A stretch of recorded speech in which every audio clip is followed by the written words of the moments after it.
Hey guys, it's Crazy Pickle with another Skyforge guide for the class Necromancer. Alright guys, let's get started.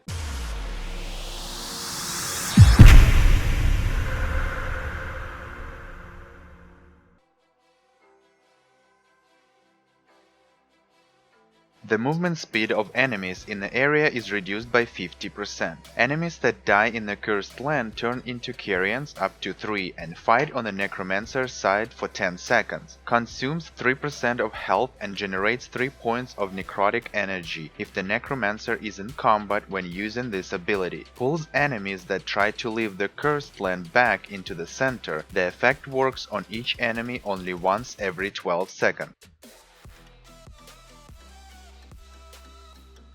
Inflicts damage to the enemy, consumes 10% of the Necromancer health and generates 10 points of necrotic energy. When hitting monsters below the elite level and player characters, the damage is increased by 30% for 8 seconds. Ritual Strike, Plague Storm and Hellfire have respectively 25%, 25% and 10% chance to apply Toothy Green Bared Fangs to the Necromancer for 15 seconds. Toothy Green/Bared Fangs resets the remaining cooldown of Skull Throw, increase the damage of the next use by 100% and critical hit chance by 50%.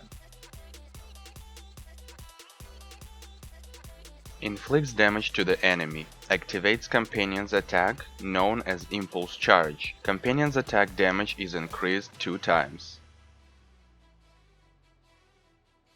Inflicts damage to all enemies in 8-yard radius of the selected enemy and damages them every second for 5 seconds. If Hellfire hits 3 or more enemies, the next Hellfire attack will inflict 50% more damage. The effect stacks up 2 times and lasts for 5 seconds.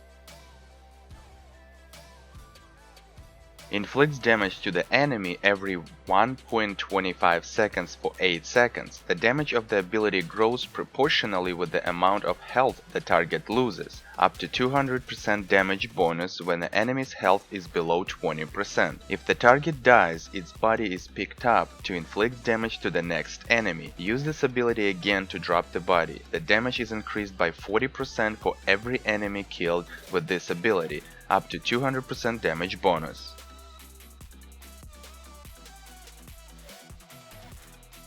Necromancer shifts into the Lich form, which allows them to use special abilities that restores health. The more resources is available when the ability is used, the longer the Necromancer stays in that form. Sickening Nightmare inflicts damage to the enemy every second for 25 seconds, restores Necromancer health for 10 seconds, stacks up to 20 times. Valley of Darkness inflicts damage and knocks the enemies back. The Necromancer recovers health in proportion to the number of flies released by Sickening Nightmare.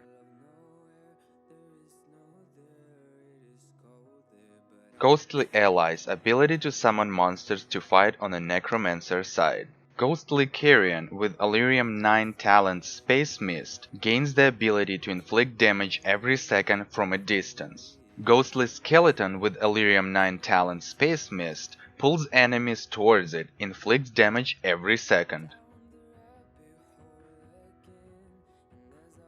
Increases the damage dealt by summoned allies by 200% for 12 seconds, completely restoring their health and removing all control effects when it is first used and every 3 seconds for the next 12 seconds. Consumes 7% of the Necromancer health and creates 7 points of necrotic energy.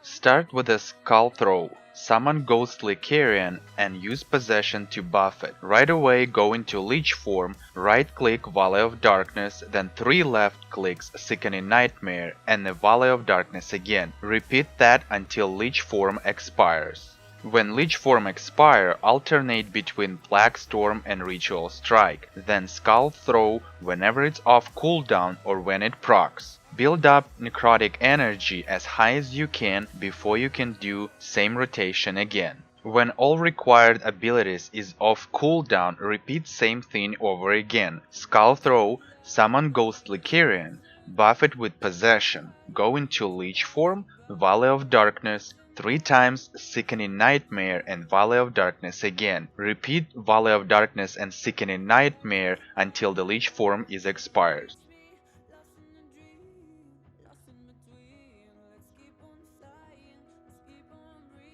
If you don't have Fight a Night weapon and you use an epic/basic legendary weapons, then this rotation will be slightly different. Only thing you are going to change is when you use your Lich form. Meaning, Skull Throw, Summon Ghostly Carrion, Possession to buff it. Instead of using Lich form, you are going to alternate between Plague Storm and Ritual Strike, and you're gonna use Lich form if you need to get your health back. In Lich form, use same rotation. Right click, 3 left clicks, right click again. Repeat until Lich form expires. When all required abilities is off cooldown, repeat same thing over again. Start with a Cursed Land. In this time, summon Ghostly Skeleton and use Possession to buff it. Then use Hellfire combo attack, use Skull Throw when available or when it procs. And of course use your Lich form only if you need to get your health back, but this time you are using 3 left clicks first and a follow up with a right click. If some of your abilities isn't ready, just go Cursed Land, use your Hellfire, follow up with Skull Throw when available, and use Ritual Strike combo attack to trigger Impulse Charge. Also, if you got fatal damage, meaning your health dropped to 1 point, it will trigger your Lich form. Use your 3 left clicks first and then follow up with the right click to get your health back. One downside of this class, to finish a combo attack you must stay stationary. For example, you wanna use a Plague Storm and you did 2 left clicks, which is your basic attack, and then moved, it will reset your combo. You will have to do it 2 basic attacks again to complete Plague Storm combo. Alright guys, Necromancer guide completed. I wanna say big thank you to Jupiter Rain and Elder Guardian General Nick Klaus for helping me with this by providing rotation info for this class. So if you like this video, smash that like button, don't forget to subscribe and activate notification button that you won't miss new video I post. You can also follow me on Twitter and Facebook at CrazyPickle7 and join my Discord server, link will be in the description. Until the next time, take care.